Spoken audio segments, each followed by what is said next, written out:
And a lot of people might not know, but he proposed to you while he was in jail. I talk about this in the book when I go to see him in Rikers, when I wrote about that in the book, and when I had to talk about it, speak my words for the audible version of the book. That was probably one of the more painful parts, seeing him there, the condition that he was in, and having to leave him there. Sorry. And he was in bad shape. And so when he asked me to get married, he was at Rikers. And I knew at that time that he needed somebody to do time with him, which I was going to do anyway. He didn't have to marry me to do time. Right? I'm here. I see why we love you.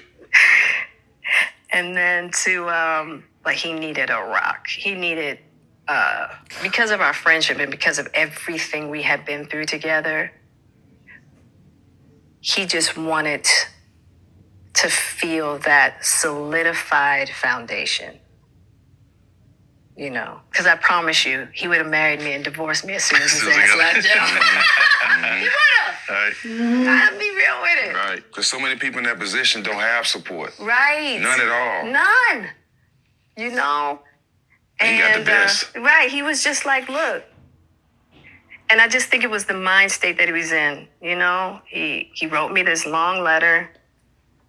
And I think even before Pac went to jail, he was starting to trend. He was starting to shift in a certain manner. Good or bad? Good. Really good.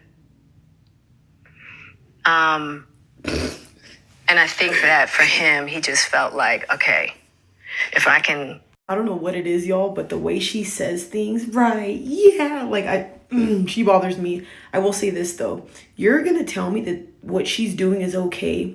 Could you imagine being with a woman, her having a guy best friend, and this is how she talks about him? She said he tried to propose. If that's your guy best friend or your homie, why is he proposing? Supposedly. Jada, you are on some other shit, dude. She looks like a little peanut dipped in oil. She looks so different now. Oh my, hold on, y'all. I'm sorry, but Will Smith has to be a very good-looking black man. I have always said that. I've always thought he was very good-looking. But I have never in my life of living thought that this would be his life in a million years. And the fact that I know every single detail of his life and his wife, even though I never asked. And it's kind of sad. And the reason why I'm saying this, y'all, is because... how can somebody like Will Smith not know how good looking he is, not know his self-worth enough to go find better, enough to never be with somebody like this? And I'm not saying Jada's the worst person on earth. Well, she's damn near on the cusp of Amber Heard status. I can't stand both of them. But anyway, I just feel as though like men like him are a great example of what it's going to be like if you're with a woman who dictates everything for you, doesn't let you speak, doesn't let you have a word, spreads your whole business all over the internet. Like, why would you want to be with somebody who does that? I just feel like it's too much to be with somebody like her. She don't even seem like she ever liked Will. Her eyes twinkle and sparkle the moment she talks about Tupac. She's damn near foaming at the mouth. But when it comes to Will, we weren't even together.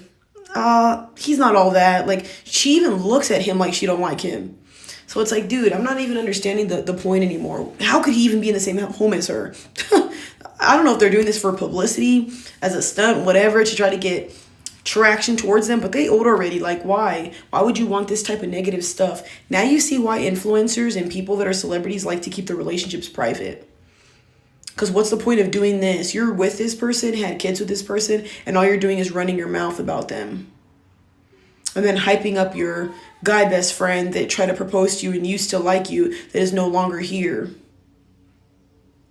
I think Jada needs to be definitely like, her mic needs to be removed completely, and they need to not put her on interviews anymore, because all she's doing is making fun of, like, I don't know, I feel like she doesn't care. You know what I mean? And when I say making fun of, I feel like this is all something she does on purpose. Like, some women have an embarrassment tactic that they like to embarrass their partners in any way that they can. Shaming. That's what they like doing. I'll keep saying this over and over again. How does she have a table talk about mental health, but somebody that she's been dealing with for years, she doesn't know that their mental health is deteriorating? Even Will Smith talked about his mental health. I think that's sad. If I knew somebody was already at their end and like, you know, beaten down, I wouldn't keep going. I wouldn't keep overstepping, saying inappropriate things, making them feel some type of way. And she hypes up Tupac a little too much. Especially for somebody who, well, supposedly she's separated. Who knows? At this point, y'all, anything that she says, the little alien from Men in Black, I don't give a shit. She just be lying.